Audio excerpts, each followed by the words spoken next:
I'm going to introduce Nearpod, do an overview of it, some of the features, and some what it would look like as a teacher or a student, and how the interactive slides are provided. There is quite a library. It's quite vast. It goes from ELA to social studies, science. It has social emotional learning. It has art. It has every different type of slides. Plus, you're able to upload and make slides that you already have interactive that are PowerPoint or Google Slides. Especially with Google Slides, it has a new feature where it actually can upload them into it.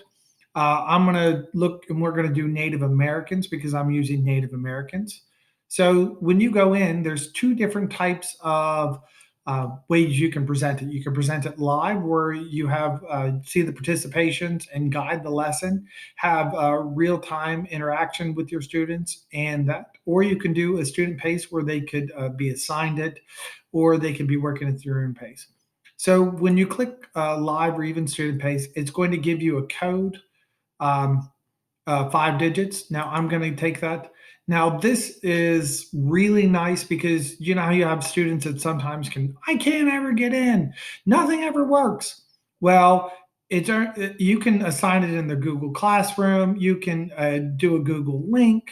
You can email it to them, and honestly, they just need that 5 digit code. So you could honestly give them those 5 digit letters, and then if they go back and go to a Nearpod page anytime, they can just cut that, paste that right into it. And guess what? It'll automatically take them to that lesson. So they can join. They don't need any other special things. They don't need to make sure that they have a school username, password, or any of that. But you can also make it, input it, and embed it in a homework for Schoology.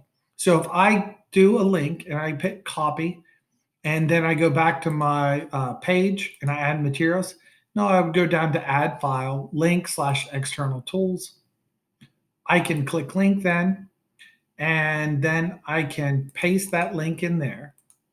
And then I will title it. Oh,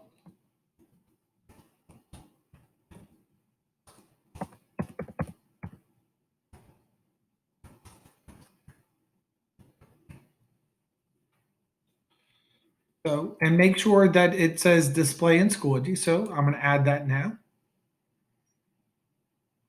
So now that I've made that assignment, I'm going to show you what it looks like as a student. So as a student, I would refresh. Let me make sure that this page, and then I'll scroll down. I'll click that. Now you'll get to see that it's embedded into the slide. So when it loads, it'll actually be, they're still in their Schoology page. They don't need to go anywhere. All they need to do is type in here, and that is that. You can also make them passwords. Now I'm going to split screen just for a second just to show you what it looks like. So see how their slide, this is their screen over on the right and mine on the left. Now I can, every time I hit the forward button, guess what it does to theirs? It does theirs too. It moves theirs forward. So you are in control of their screen. Now I'm going to bring this up. Now, let me show you the different features. You can actually skip ahead on your screen. They can't see this, and you can look ahead and make sure that you want to jump to different slides. So on the bottom there. And if you're projecting your screen up on the smart board or light rays or any of that, you can hide the name so they can't see the responses. Now this little thing in the corner is really neat. See how it's green? If a student closes your tab that had their link into it, or open another tab and goes in, this will turn red and you can see their name and make sure they come back. The only tricky part is when they come back, it doesn't alert you to that. So now the already made lessons, they have essential questions built in, and then like it's going to go over your learning objectives. And the kids are looking exactly at what you're looking at. So when you're sliding yours across, that's what theirs is. Theirs always matches yours. So You can even do this. So see, look, this slide is collaborative board. Would you like to approve? So if you have a class that you know they might write weird or bad things in there, you can approve there. So, and you can even click on apply to future sessions. So let's say I want to approve their what they write. So now I'm going to go into the students, and this is like a little post-it. So the question is, write your own definition of a home. And they're going to write where I live. And they can even add images to that too. So they can upload, they can even search. So if they want to type home, they can even add images in if you want them to. So they can do that. And now all they do is hit post, and it posts up a little thing on their board. Now, on the other kid screens, it doesn't get it until you click and you can approve it. You don't have to do this, but it gives you the option to. And now it appears. Now other students can like it, and they can also you can also share yours. Now, if you can also keep this board if you want. So let's say you want to keep this board or share this board, you can email this and it actually saves the work there. So this is one of the interactive things. You can also put time on there, likes. So it will have different features for you. So what is a home? So it gives them the definition. And now this is going to be a question. So let's say this is the question. You'll get to see who's participating, who's not. So this is the student's view of this. Where or what is home for you? And so you can write whatever they want into that. It also has where it reads them the question. So right now, you have a student that's struggling with reading or any other feature. It'll actually give them the Microsoft function and it reads them the question.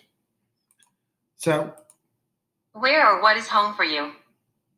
Write some bullet points or a short response below. So it gives them that, and then they can go back and type. Now I might write Cumberland, and then I can submit their answer. And this is what the student, and it gives them a choice to even go back and edit. So if you don't like theirs, and in yours, you can actually see their answers. If you want to share a particular kid's answers, you can hit share and it shares with everyone. So it freezes their screen and then you can go through. And this is where the list of students would be in your class. Now, they have slides. So if you have slides and you upload them, it's going to give them a value. You can actually go through and let them click through the slides, read at their leisure, and go through. Now, this we're going to get to a VR thing, which the VR lessons are really cool. So it lets students actually look around in 360 degree. This works off the 360 degree cities website that's available. Now, there is a glitch in our county where when we go over these VR things, your the mobile extension in the corner for all Chrome browsers, it actually doesn't allow this when they're at school. But when they're at home, it works for most everyone. The way around this is you can have them open their lesson in incognito, or you would be able to see if you're at school. You'd be able to see theirs. So open your Nearpod lesson in incognito mode, and where it's not located, and it would let you see the VR lesson that your students at home are looking at. At school, we're working on that, but it gives them, and now it'll let them have like a response. So again, would you like to approve this comment? So if I don't want to have to keep clicking on this, I can click no. And then anytime a student wants to share, they can do that. They can continually put their answers in there, and it's an interactive bulletin board.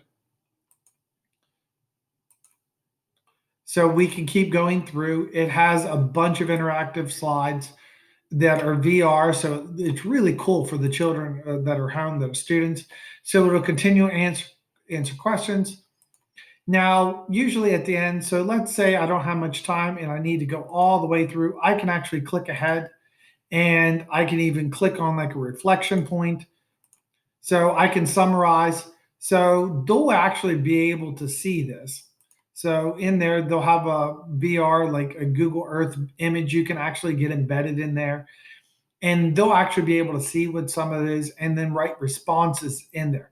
There's already quizzes too. You can make a multiple choice. You can make your slides interactive. You can put quizzes in there, import them. So from a student's view,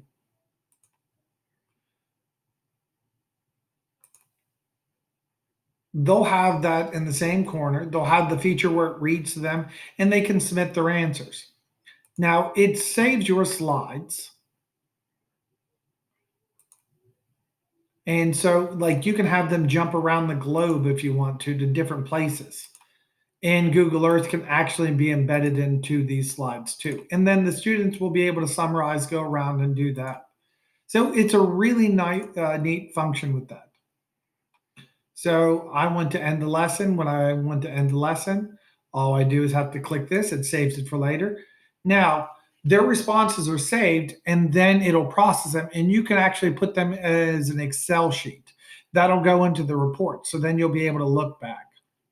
Now, you can also do quick launches. So if you want to just send them an open-ended question, have them draw. If you want to put a timer up, if you want to just put your collaborative board like you're teaching regularly, you can actually just send them a link to that. And just 5 letters will appear. It even has sub lessons where you can add different lessons and you can send outside ours. You can email them to outside teachers outside of our email in our county. It even lets schools build in things if we get a school selection. Now, there is a variety of lessons. There's even resources for teachers that helps them, like slides that will let you show them how to do different things. So live webinars for beginners, getting started videos.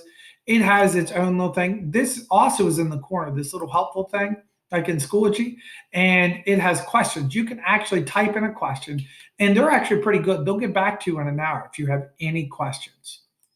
So this is my introduction to Nearpod.